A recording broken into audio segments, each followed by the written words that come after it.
Nos damos inicio a nuestra contribución, evaluación diagnóstica de situaciones de riesgo en alumnos de secundaria, percepción y rol del docente en la detección, identificación y abordaje del conflicto, las cuales fueron las variables de este estudio. Es la implementación del modelo en el Estado y este es un avance de los resultados hasta ahora de un estudio que iniciamos en verano del 2012 a petición de la Secretaría de Prevención del Delito a través de sus programas de disminución de la violencia escolar o de la violencia en el Estado con intervención de la escuela. Participamos en este caso, bueno, a la voz, Mariel Montes Castillo, doctora en educación por la UNED, Emilia Castillo Ochoa, doctora en política pública en educación por la Universidad Autónoma de México, el doctor Gustavo Adolfo León Duarte, doctor en educación por la Universidad de Barcelona, y Ariana Cota Juárez, quien es nuestra tesista de posgrado. El objetivo general fue, primero que nada, conocer ese concepto que el profesor tiene sobre lo que es violencia escolar, cómo lo identifica, pero sobre todo cómo interviene ante las diferentes situaciones de violencia que se le presentan. Eh, Situaciones de riesgo, conductas disruptivas, bullying y ciberbullying presentadas en su contexto, ¿no? Como objetivos específicos tenemos este diseño contextual sobre las situaciones de riesgo en educación básica, principalmente en secundaria, y qué abordaje da la política pública en el ámbito educativo. Caracterizar las situaciones de riesgo identificadas por los docentes, definirlas bien. Estas son las acciones violentas o lo que los profesores consideran violentas para su atención.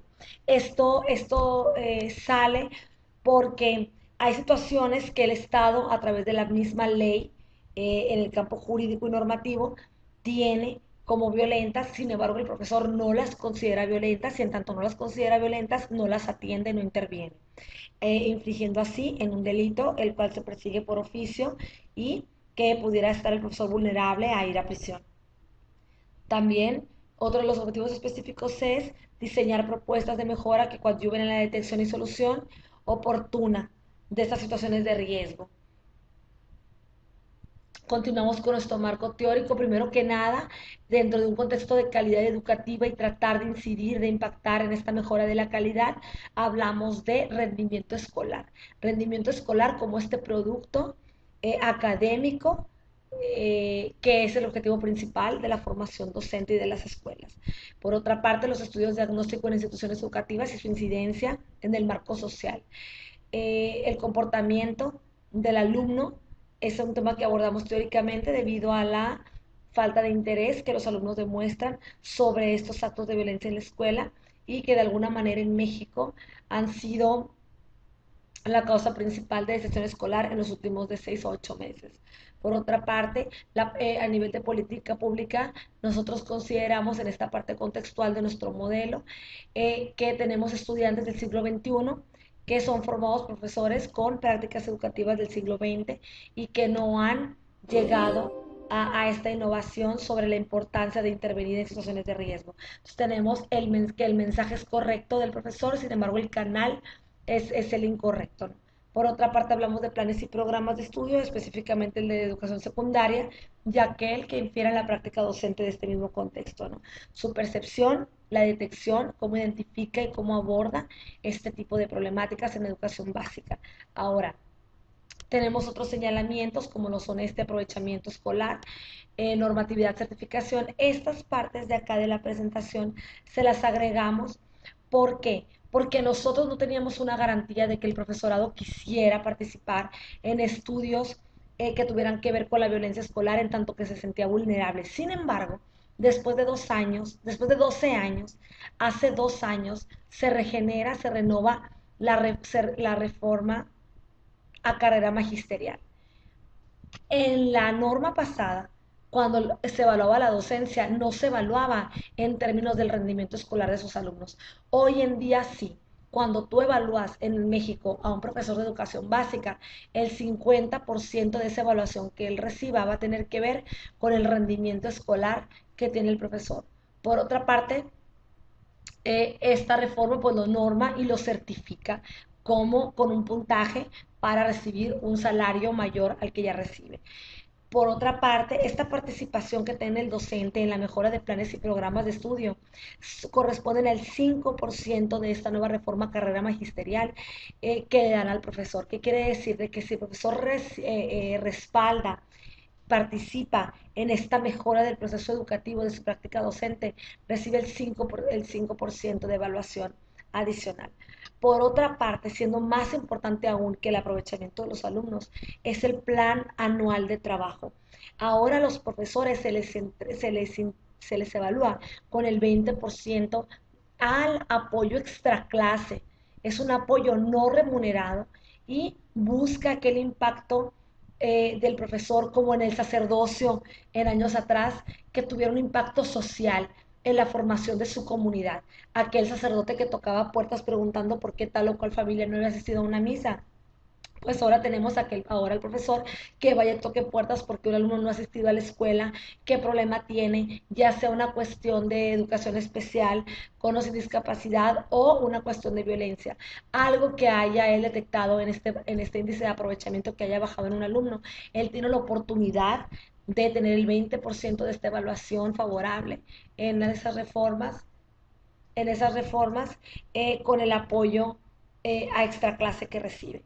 A esto le llamamos pues intervención educativa, que es un concepto que ya desde años atrás lo utilizábamos, pero que no se relacionaba con esta evaluación que en el magisterio el profesor recibe. Dentro de los resultados nosotros ubicamos lo siguiente. Primero que nada, esta fase del estudio fue cualitativa, trabajamos con el grupo focal, hicimos 8 grupos focales por zona escolar. Al final culminamos con aproximadamente 30 grupos focales en el estado. Primero que nada, sobre la variable de atribuciones a la violencia, que atribuyes a esas malas relaciones en la cuestión de violencia y desigualdad entre alumnos y alumnas, y tuvimos 21 recurrencias a que los profesores se lo atañen a problemas familiares. Por otra parte, la falta de valores en el alumno, el profesor atribuye a esto la violencia. Bullying es otra de sus menciones y los problemas en la adolescencia que ya son y tienen relación específicamente con esta etapa de desarrollo del alumno. El profesor considera en menor recurrencia que es la problemática de la violencia y la agresividad. ¿Qué haces para mejorar esas relaciones interpersonales en tu clase o tutoría o en esta ayuda co-curricular que les mencionaba hace un momento? Primero que nada, tenemos que los profesores deciden platicar con los alumnos. Seguido de les hablo de valores y, por último, les explico la importancia de la convivencia y de la armonía o los enseño a trabajar colaborativamente. Este dato es muy importante porque el profesor decide platicar con el alumno, sin embargo, no deja en específico en qué momentos, qué situaciones y sobre qué temas él va a platicar, porque sí consideramos que hay charlas que el profesor pudiera tener con el alumno que son idóneas y en ese momento muy específico de violencia escolar que el profesor haya detectado, que el profesor la pudiera atender. Sin embargo, hay otras charlas que nosotros preferiríamos que el profesor las cediera al equipo multidisciplinar psicopedagógico de la escuela y que fuera él que las atendiera. Entonces aquí nos tiene que quedar bien claro que aunque él aborde las situaciones de violencia platicando con los alumnos, sea el mensaje correcto, el mensaje idóneo para el tipo de violencia que se presentó, y eso tiene que ver mucho con el sentido común del profesorado, que muchas veces pues no va en el sentido que la misma normativa lo solicita, ¿no? Y pudiera verse en un caso de vulnerabilidad. Por otra parte, sobre cómo tú diferencias entre un juego y una auténtica agresión.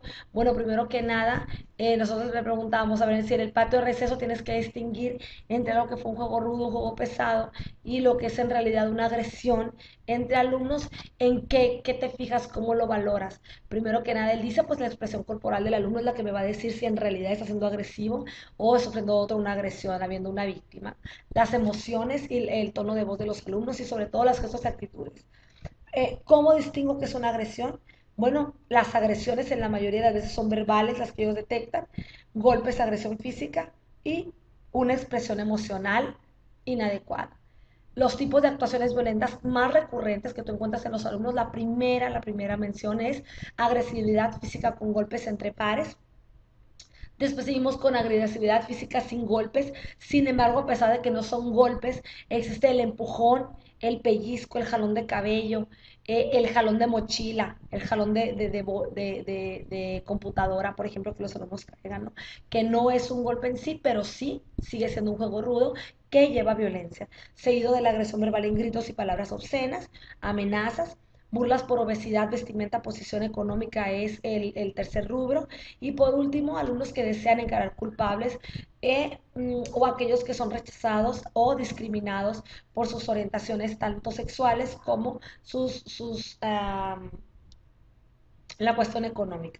Bueno, entonces, cuando nosotros empezamos a trabajar con el rol docente en esa atención al conflicto y dentro de las menciones, pero aquí ya más seccionadas, aquel que platica con el alumno, bueno, dice, pues yo refuerzo valores, otro dice que directamente se va a los padres de familia, otros dicen que trabajan con colegas sobre cómo ellos detectan violencia.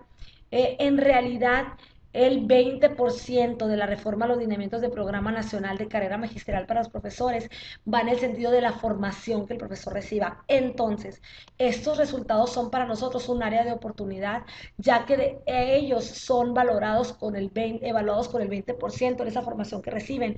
Y como están interesados en ser evaluados por ese 20% que van a recibir, entonces estas áreas son áreas de oportunidad de formación del profesorado. Por ejemplo, el cómo comunicarse entre los colegas, el cómo comunicarse entre alumnos. Personal no docente que apoya, por ejemplo, los conflictos. El profesor dice que el psicólogo le apoya, que el trabajador social le apoya. Sin embargo, también existe los prefectos. La imagen del prefecto no es una imagen de poco valor en la escuela. El prefecto es el que legitima y da la normativa y la comunicación con el padre de familia, por ejemplo. Entonces sí, habría que formar a este personal, tanto psicólogos, trabajadores sociales, orientación, ya que es el profesor el primer sujeto de apoyo que él busca, ¿no? En conclusión, tenemos que los profesores detectan situaciones, problemas, como situaciones de riesgo, aunque no sea una situación de riesgo, para ellos si es un problema, sí lo es. La mayoría de los profesores responsabilizan a la familia de estas situaciones de riesgo que ellos ya traen un mal antecedente cuando llegan a la escuela. Los casos que atienden en su mayoría de lo personal docente, no docente, mmm, con o sin especialidad, ellos abordan los casos. Si bien hay detección de las situaciones de riesgo, los profesores dicen que no tienen experiencia en esa identificación y conocimiento de lo que es una situación de riesgo o un acto violento, y tampoco tienen ese tiempo por sus mismas tareas a desempeñar en la escuela para brindar el apoyo, ¿no? En la cuestión de la adolescencia, bueno, ellos piensan que todo alumno con cierta angustia podría representar una situación de riesgo, lo cual es importante, y es necesario formar al docente sobre identificación y atención de situaciones de riesgo en adolescentes. El profesor suele resolver los problemas que él tenga para seguir funcionando en una dinámica diaria, por ejemplo, de clase. Sin embargo, no llega al fondo del asunto y cuando son alumnos en caso de pandilla, por ejemplo, terminan con la sanción afuera de la escuela con la agresión y la escuela siendo sancionada.